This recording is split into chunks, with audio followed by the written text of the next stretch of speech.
Okay, here's the game. It's a little parable picture that was given to me by the Holy Spirit.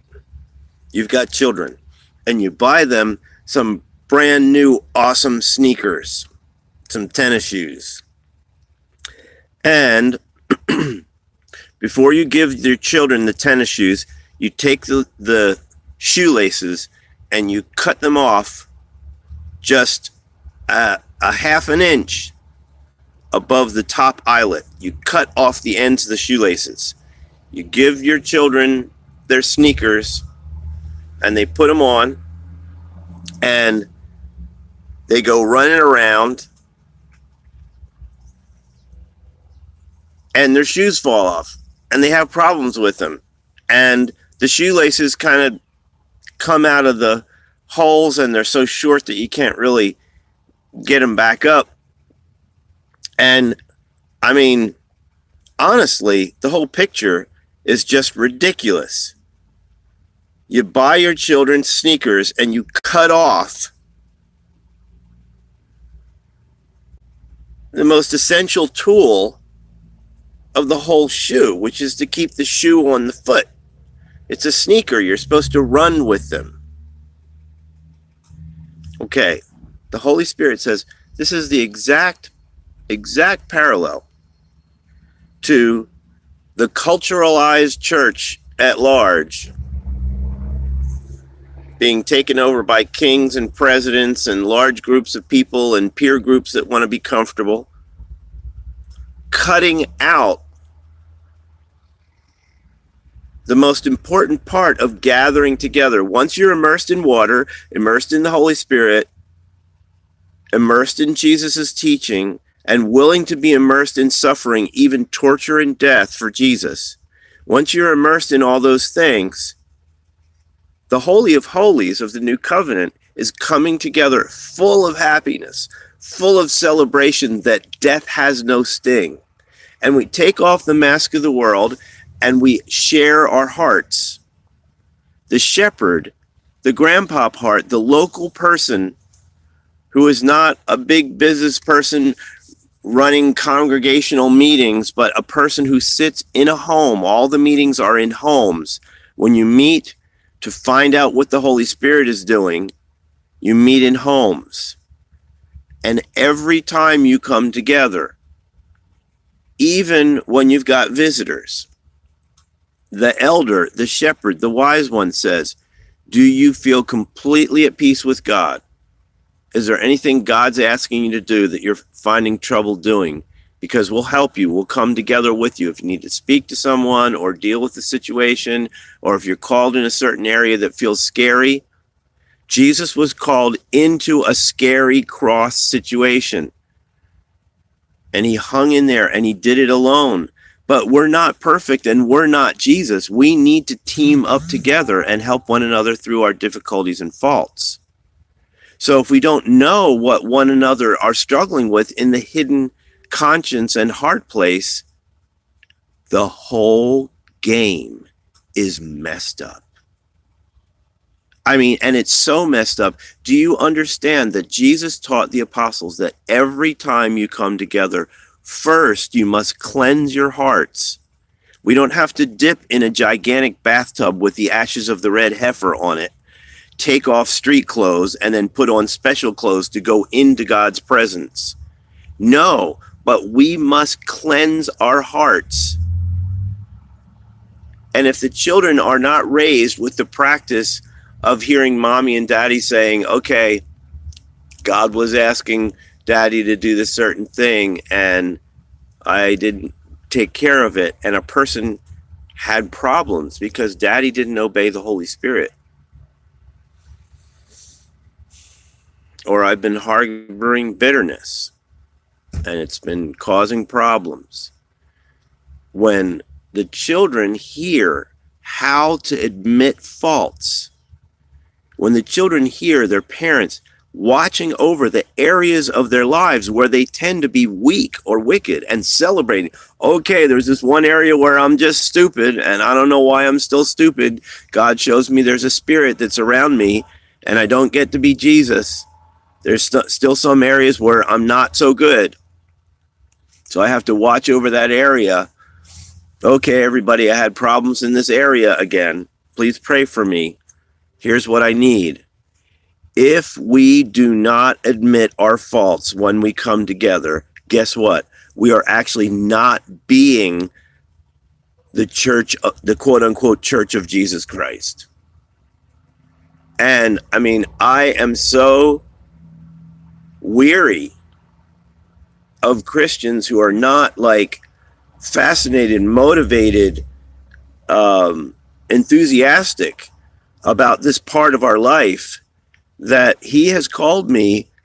I mean, it's just like, okay, just like Paul in Acts chapter 28, he's going to the spiritual peoples, trying to tell them about this wonderful thing, which is actually Messiah, that they're supposed to be interested in, and they're not interested.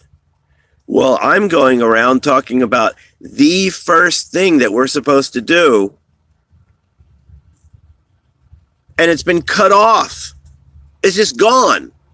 It's not in place. Yes, maybe when there's deliverance meetings and there's all kinds of demons hanging on because of sin that hasn't been dealt with and lifestyles that are messed up and the priorities of the church are not in place, then people admit some of their problems or faults, but it's usually like in a big special setting where a bunch of people are ministering to the person, or it's in a big convocation or something like that. This is all supposed to be in the home with a cluster of families and individuals and a discerning elder person who can literally feel from the Holy Spirit how to guide a person out of their troubles. The children are in great danger and stuck in ignorance because nobody is celebrating and promoting family honesty times as the first thing that we do when we come together. You don't go to prayer, you don't go to worship, you don't go into nice little teaching from the fine teacher. No, first, you open your hearts to one another. And that's why when visitors come among you, they're convicted of their own sin. If a mama says, okay, I want to cast before you, God, the sin of a bitter tongue and a bitter tone with my children and my family. When a person hears, oh, she's confessing a bitter tone of voice, gosh, I out and out slander and curse my own kids. And they're convicted of their sins because of how open we are with our hearts, with one another, to be vigilant about any evil festering and building up. This is a grave and ugly problem. What are you going to do about it? You have a life. All the kings of Israel, if you read the stories of all the kings of Israel, there's only 3 or 4 who were actually remaining in the right practices. The rest of them had just wandered off and enjoyed the stuff of the world while they're still worshiping the God of Israel. It's not like they haven't put away the temple. The temple is this huge thing, but they're adding all this other stuff, and basically they're not taking care of business. Be deeply concerned. Please get refreshed. When you come together, ask the question, does everybody feel totally right with God? If there's an area where he's talking to you or asking you, explain that to us so that we can carry one another's troubles. This life is not difficult. Faith equals risk. God calls us to risky things.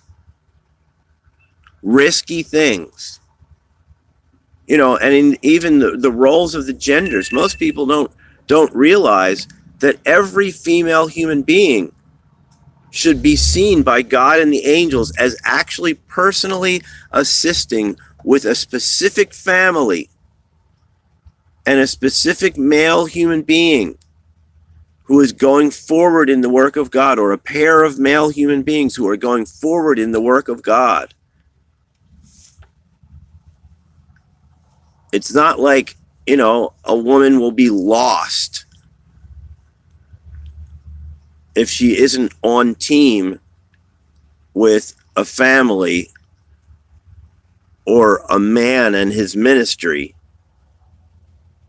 But I mean, 1 Corinthians 3 declares that if you're building with cheap, shoddy stuff, you're going to lose a lot of the benefits that God's wanting to hand out in the next realm.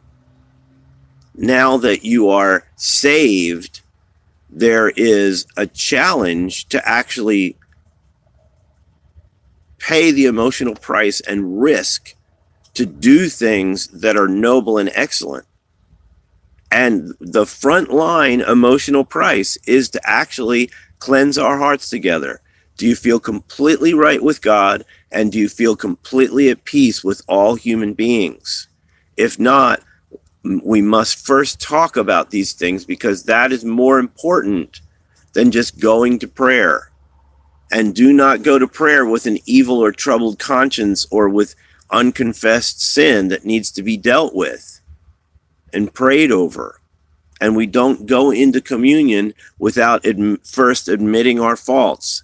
And the shepherd is the one who hears the troubles of the people and goes to the Holy Spirit for the guidance that they need to hedge out the sins and the troubling spirits through behavioral change, through lifestyle change, and even changing living situations and dealing with stuff, or even where you work. Sometimes the place that you work is actually causing you to sin, and you need to actually cut something out. And that is the job of the shepherd. We have this picture of a pastor that is wrong. The early Christians would call these people that we call pastors, deacon, elders, teaching people, they would call them business people, like Jairus, the congregational leader of the synagogue, all caught up in meeting times and these things and those things. A true shepherd is a person who literally just sits down with the people and hears their souls and worries over the troubles that they're having and warns them constantly, night and day. Remember how ugly the society is around us. Remember that we as Christians are going to become lazy and complacent, and we're going to laugh at evil and agree with demons. And we're going to chase after things that are lesser things. We are to be a communion group, sending an outreach team into the streets and onto the computer every single day. We are to be empowering single people who are the bronze altar of incense. I could go on. Please have a look at my video series called The Missing Things in Christianity. The Missing Things in Christianity. If you do a YouTube search on that, it'll pop up to the top. The Missing Things in Christianity. The children are in danger and in ignorance because the parents have cut off their shoelaces and they can't figure out why they start going through life and they're stuck in sin and they're not able to go forward with power spiritually because they have not been taught a most important thing. A most important thing has been cut off. Admitting our faults every time.